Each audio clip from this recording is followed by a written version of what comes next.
కాశ్మీర్లో హిందువులపై ఉగ్రవాదులు దాడిని తీవ్రంగా ఖండిస్తూ మునగనూరు గ్రామంలో హిందూ సంఘాల ఐక్యవేదిక ఆధ్వర్యంలో మునగనూరు చౌరస్తా నుండి గ్రామ పంచాయతీ వరకు కొవ్వొత్తులతో భారీ ర్యాలీని నిర్వహించారు.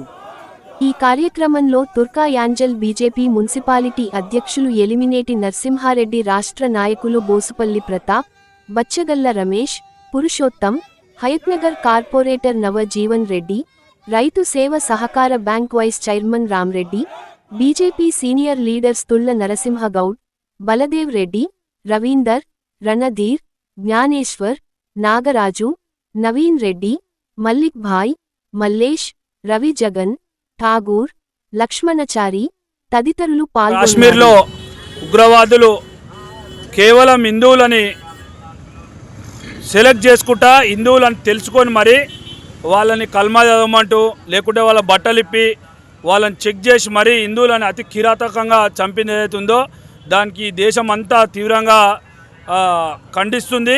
ఈ దేశంలో ప్రతి ఒక్కరు రక్తం అంతా ఉడికిపోతుంది. పాకిస్తాన్ మీద యుద్ధం చేయాలి మనమని. మోదీజీ మీరు యుద్ధం చేయండి, మీతో మేమున్నాం.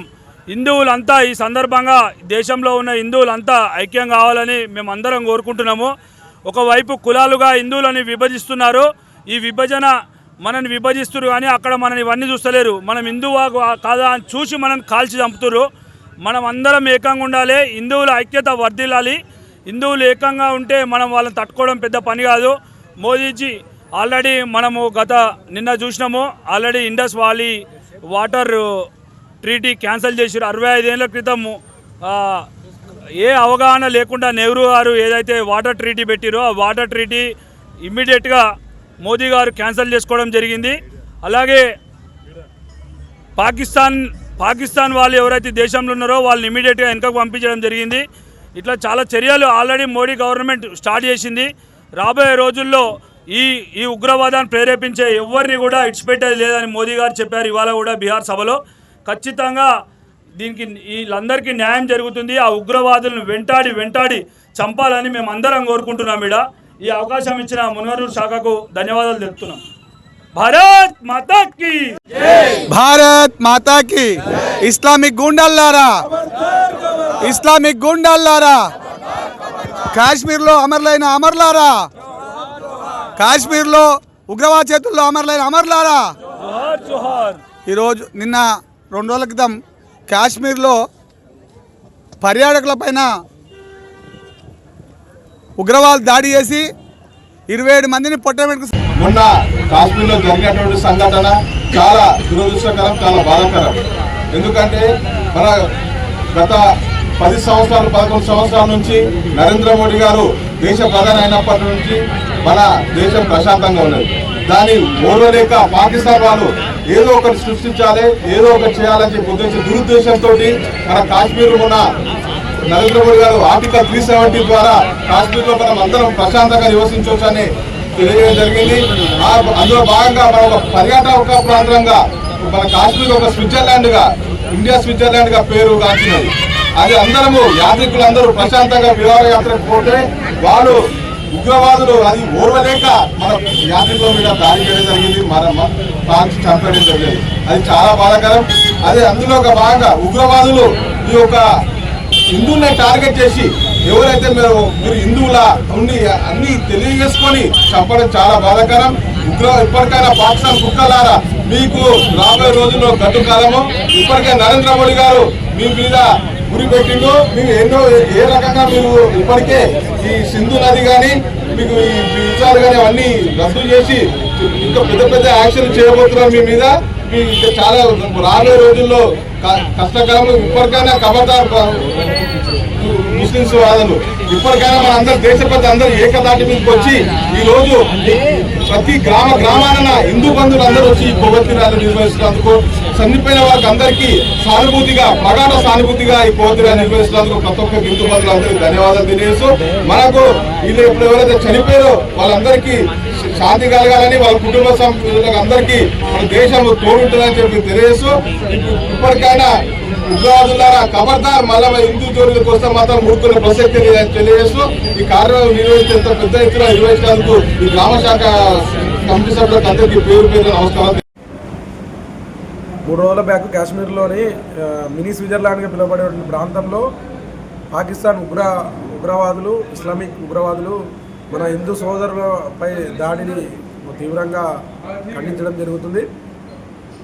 ఆ దాడిలో ఆ ఉగ్రవాదులు నలుగురిలో ఒకతను పాకిస్తాన్ రిటైర్డ్ ఆర్మీ వ్యక్తిగా గుర్తించడం జరిగింది. వారు ఏం చేశారంటే అక్కడ హిందువా కాదా జస్ట్ అదొక్కటే ఆలోచనతో చెక్ చేసి మరీ క్రూరంగా చంపడం జరిగింది. ఆడపిల్లలు చిన్నపిల్లలు ఉన్న బతలాడినా కానీ వాళ్ళ మనసు కరాక చంపడం జరిగింది. వారికి సంఘీభావంగా ఈరోజు మునగనూరులో మనము ఐక్య హిందూ వేదిక ఆధ్వర్యంలో ర్యాలీ తీయడం జరిగింది. ఈ ర్యాలీకి భారీ ఎత్తులో హిందూ బంధువులు మిత్రులు పాల్గొనడం జరిగింది. ఇలాంటి కార్యక్రమాలు ముందు ఇంకా చేస్తాము. అదేవిధంగా ఆ ఉగ్రవాదుల ఏలనీయ అతి కిరాతమైన వాటిని ఎదుర్కొంటాము. మోడీజీ ఆల్రెడీ వర్క్ స్టార్ట్ చేశారు.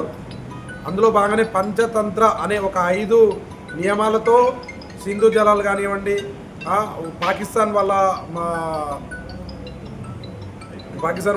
ఈ ఐ కమిషన్ దాన్ని క్లోజ్ చేయడము అండ్ వీసాలు రద్దు చేయడము, ఇలా 5 తీసుకోవడం జరిగింది. ఆ ఉగ్రవాదులను ఏరివేత స్టార్ట్ అవుతుంది. ఈ కార్యక్రమంగా మోడీజీ గారిని మేము కోరుకునేది కూడా ఒకటే, ఆ పీవీకే ఇష్యూ అనేది లేకుండా చేసేస్తే మనకు మన భారతదేశానికి చాలా ఆ హెడేక్ అనేది పోతుంది. కావున మనము హిందువులు అందరూ సమైక్యతంగా ఉండి అందరం ఒకరికి హిందూ బాయ్ అన్నట్టు ముందుకెళ్తూ మనము ఈ అసొంటి కఠిన చర్యలను ఏమన్నా ఉన్నా మనము ఎదుర్కొందాము కూడా. ఈ కార్యక్రమం విజయవంతం చేసిన అందరికీ ధన్యవాదాలు. భారత్ మాతాకి జై.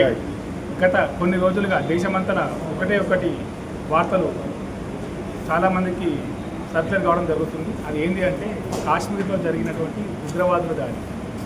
ఇది ఉగ్రవాదుల దాడి జరిగింది భారతదేశం మీద కాదు, భారతదేశంలో ఉన్నటువంటి హిందువుల మీద. ఇప్పటికైనా సెక్యులర్ హిందువులు కానీ మాకెందుకు మా మీదకి వచ్చిందా అనుకోకుండా మీరు చేయాల్సిందంతా భారతదేశంలో ఉన్నటువంటి హిందువులకు మాత్రమే సపోర్ట్ చేయండి. ఎందుకంటే చంపిన వాడు స్పెషల్గా చూసి ఒక కన్నతల్లి, ఒక భార్య, ఒక కన్నతల్లి చిన్న బిడ్డ ఉన్న భార్య ఏడ్చుకుంటూ చెప్పిన విషయం ఏంటంటే మీరు హిందువులా కాదా మరీ చెక్ చేసి మరీ చంపడం జరిగింది. ఒక అస్సాంకి చెందిన లెక్చరరు నేను కల్మా పాడుతూ నన్ను వదిలేశారు అని చెప్పడం జరిగింది. దీన్ని బట్టి అర్థం కావాల్సింది ఏంటంటే వారికి సపోర్ట్ చేస్తున్నది ఎవరు, అసలు వాళ్లకు టార్గెట్ ఎవరు? హిందువులు. అందరూ సెక్యులర్ హిందువులు దయచేసి గమనించి ఇకనైనా హిందూ సోదరులకు సపోర్ట్, ఇంకా మోడీ గారికి పార్టీ పరంగా మీరు విడిపోయినా పర్లేదు కానీ హిందువులకు మాత్రమే సపోర్ట్ చేసేటట్టు అందరూ మారాలని కోరుకుంటున్నాను. ఇకపై హిందువులు ఒకటిగా ఉండాలి.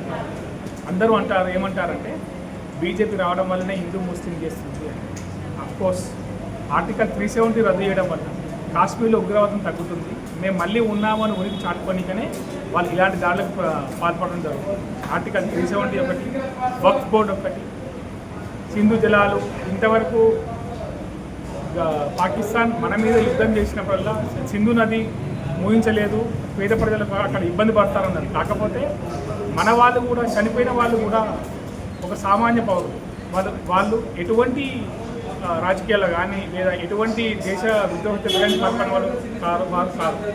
కేవలం టూరిస్ట్ కోసం వెళ్ళిన వాళ్ళు. అక్కడ టూరిజం డెవలప్ అయితే అక్కడ ఉన్న లోకల్ ప్రజలు కూడా డెవలప్ అవుతారనే ఉద్దేశంతో చేస్తే దాన్ని అడ్డుకోనికే ప్రోత్బలించింది పాకిస్తాన్కి చెందిన వాళ్ళు. సో ఇప్పటికైనా మీకు అర్థం కావాల్సింది ఏంటంటే బీజేపీ చేయదు, హిందూ ముస్లిం మానవాళి అందరూ సమానంగా బతకాలని చూసే పార్టీ ఒకటే ఒక పార్టీ బీజేపీ. కనీసం ఇప్పుడైనా గమనించి అందరూ మేల్కోండి. ఇప్పుడు హైదరాబాద్లో జరుగుతున్నటువంటి ర్యాలీలు ఒక ముస్లిం కూడా తీశారు. అతను ఇంతకుముందుకు ఏమన్నారో అందరికీ తెలుసు. కాబట్టి అందరూ గమనించి హిందువులకు మాత్రమే సపోర్ట్ చేయవలసిందిగా ఈ వేదికగా కోరుకుంటున్నాను. ధన్యవాదాలు. ఇక్కడ మునగనూరులో హిందూ ఐక్యవేదిక తరఫున ఒక కాశ్మీర్లో చనిపోయిన పర్యాటకుల కోసం మనం సంఘీభావంగా ర్యాలీ చేయడం జరిగింది. అయితే గత కొన్ని రోజులు అంటే ఈ సంఘటన జరిగినప్పటి నుంచి సోషల్ మీడియాలో చూస్తుంటే కొన్ని కంటనీరు తెచ్చే వ్యాఖ్యానాలు, కామెంట్లు చాలా చూసాం. మీకు మోడీ పైన కోపం ఉంటే మోడీ పైనే చూసాం. లేదు బీజేపీ పైన కోపం ఉంటే బీజేపీ కోటేయకండి, బీజేపీ మీద కోపం లేదు. కానీ దేశం విషయంలో వచ్చినప్పుడు కూడా మూర్ఖమైన మాటలు, కొంతమంది అంబేద్కర్ పేరు పెట్టుకొని కొన్ని రాతలు రాస్తున్నారు. అంటే వాళ్ళు ఎట్లా అంటే చనిపోయిన వాళ్ళలో 15 మంది ముస్లిమ్స్ ఉన్నారు, 20 మంది చనిపోయిన ఒక ముస్లిం, అతన్ని కూడా భారతీయ ముస్లిం మన సోదరుడే అనుకుంటున్నాం. అతను చనిపోయినందుకు కూడా చాలా బాధ ఉంది. కానీ ముస్లిమ్స్ చనిపోయారు అంటే కల్మా చదవమన్నారు అనేది తప్పని చెప్పడం, వాళ్ళ చనిపోయిన వాళ్ళ భార్యలు చెప్తుంటే కూడా దాన్ని నమ్మకుండా ఏదో సోషల్ మీడియాలో ప్రాపగండా చేసి వాళ్ళు ఎక్కడ కూడా మతం అడగలేదు, కులం అడగలేదు అని, ఇవన్నీ కాదండి. మీకు బీజేపీ మీద కోపం ఉంటే బీజేపీ కొట్టేయకండి, మోడీ మీద కోపం ఉంటే మోడీని ముక్కుదనుకోండి. అంతేగాని దేశం విషయంలో వచ్చినప్పుడు అందరం ఒకటై యూనిటీగా మాట్లాడి దేశం కోసం మాట్లాడాలనేది మా బాధ తప్ప మీ మీద మాకేం కోపం లేదు. సోషల్ మీడియాలో ఫేమ్ కావాలంటే చాలా ఉన్నాయి, టిక్ టాక్లు ఉన్నాయి, అవి ఉన్నాయి, అవి చేసుకోండి, దాంట్లో ఫేమ్ కండి. కానీ దేశం గురించి వ్యతిరేకంగా మాట్లాడి మాత్రం ఎవ్వరూ ఫేమ్ కావాలని కోరుకోవాలనుకుంటున్నా. రాబర్ట్ వాద్రా కూడా ఏదో హిందుత్వం పెరిగింది, బీజేపీ హిందుత్వం గురించి మాట్లాడు, నువ్వు మాట్లాడతామే, నీ వెంటనే వస్తాం మేము హిందువులు అంతా, మాకెందుకు బీజేపీ అంటే అవ్వాల్సిన కర్మ, నీ వెంటనే వస్తాం. మీరు హిందువులకు సపోర్ట్గా మాట్లాడండి, హిందువులను అట్లీస్ట్ వాళ్ళ థర్డ్ రేట్ పౌరులుగా కాకుండా దేశ పౌరులుగా గుర్తించండి. మీ వెంట మేము రావడానికి సిద్ధంగా ఉన్నాం. కానీ మేము ఒక దిక్కు పోతాం, వాళ్ళు ఎంబడి పోయినాయి కాబట్టి వాళ్ళు వీళ్ళ మీద దాడి చేసి అవన్నీ బాధాకరంగా ఉన్నాయి. కొంచెమైనా కాంగ్రెస్ పార్టీ నాయకులు కానీ ఇతర పార్టీల నాయకులు కానీ ఆలోచించుకోండి. ఇక్కడ ఎవరికి కూడా పార్టీల మీద వేసిన లేదు. దేశం అనేసరికి అందరం ఒకటి కావాల్సిన అవసరం ఎంతైనా ఉంది. ఇటువంటి దాడులు మళ్ళీ పునరావృతం కాకుండా చూసుకోవాల్సిన బాధ్యత ప్రభుత్వాలపైన కూడా ఉంది, మన పౌరులపైన కూడా ఉంది.